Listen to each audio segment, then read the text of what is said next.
Pegasus Test. On today's edition, we're covering the Fairfax Rod and Gun Club June 2025 two-gun action challenge match. Now this month it was a shotgun pistol match, and let's get into the gear. Normally I do this after talking about the match, but this time it's more appropriate to put it in up front because I was doing a bunch of different things here.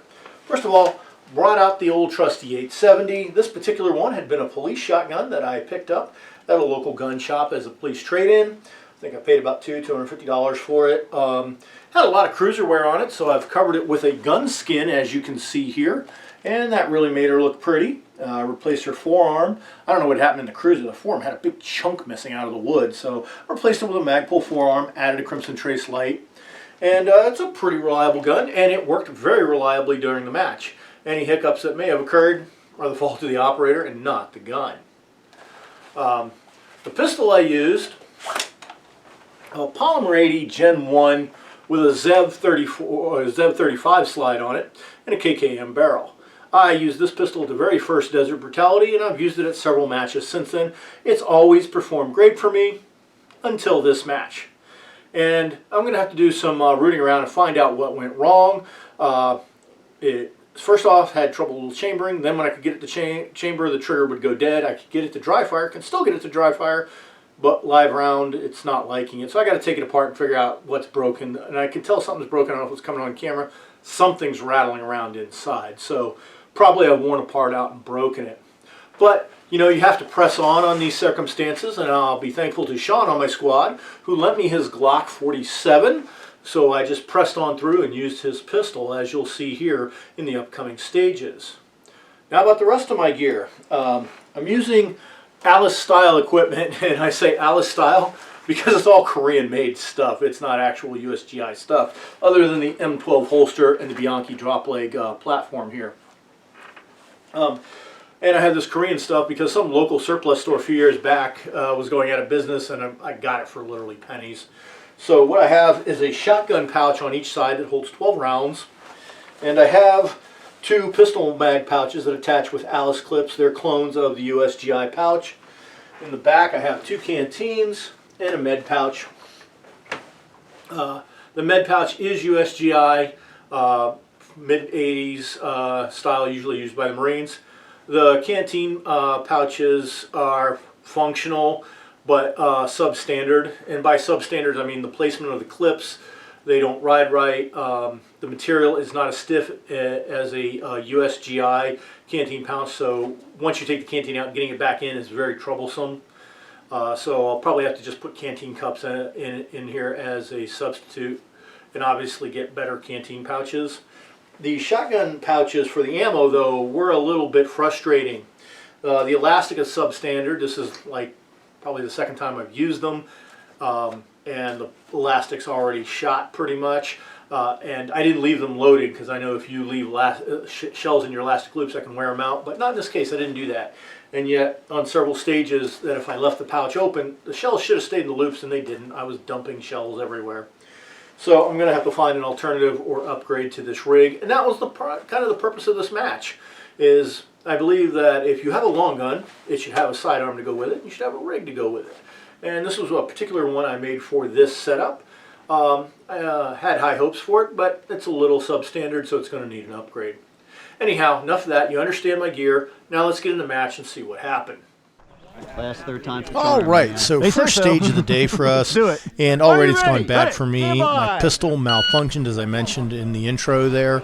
So I've swapped out. A member of the squad, Sean, was nice enough to let me use his Glock 47, which you see is functioning perfectly right here.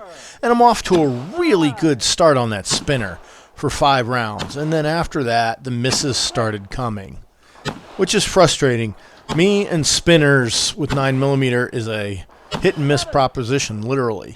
You know, in Slovenia I took on that spinner there, and I knew I was going to spin it from the first hit. Never had that feeling here, and ended up not spinning it. By the time I get to the 10th required hit to move on, I think I could have got it if I'd have pressed on, but I said the heck with it.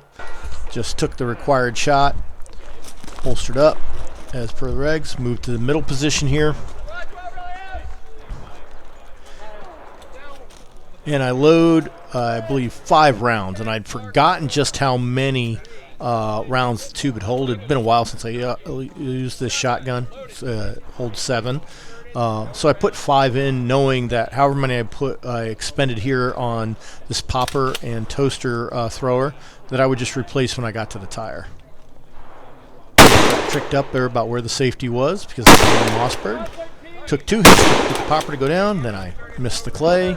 So expended 3 rounds, put in 3 more here, and then went in for the final knocking off the Duraballs off the drums, which went 1 for 1, thank goodness. Anyways, got the first stage out of the way, and it's on to the next one. Alright, on to stage 5, which was our second stage of the day. This was basically an iron cross drill. You had 8 required pistol hits and 7 shotgun hits. That 8th pistol hit was a clearing shot, high value. So I moved out with purpose, again using that Glock 47 that Sean lent me. The hits are coming. Moving with purpose.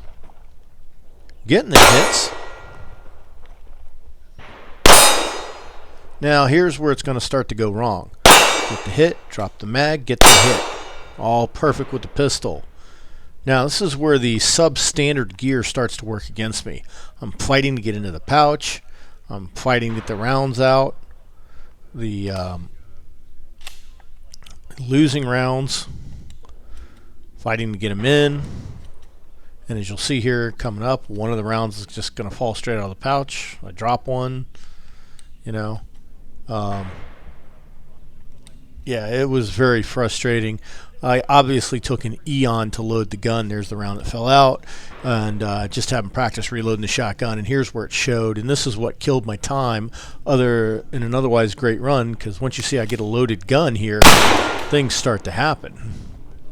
And just like with the pistol, moving with purpose, getting the hits.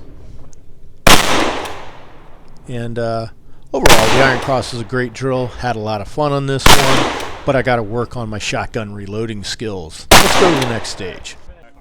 Alright, on to stage 1, which was our third stage of the day. Now, this one is you had to engage the Texas Star under that barricade and get through that big tire, as you can see, that almost tripped me up there. And then you had a series of poppers to engage. And there it is, not being familiar with my manual of arms got me. And you hit one popper and you went back to the star and hit another plate. Now this was a stage that really evened the playing field for people because you could only load 1 round at a time. So it didn't matter if you had a break open double action or double barrel or a pump gun or a semi-auto. Everybody had the same requirement, 1 shell at a time. And this required you get in an awkward position to go ahead and make that engagement. And then a lot of people flew through that tire, not me. I seem to stumble and trip on it every single freaking time. I guess I'm getting old. Anyways, this was a great drill. Definitely goes in the category of harder than it looked.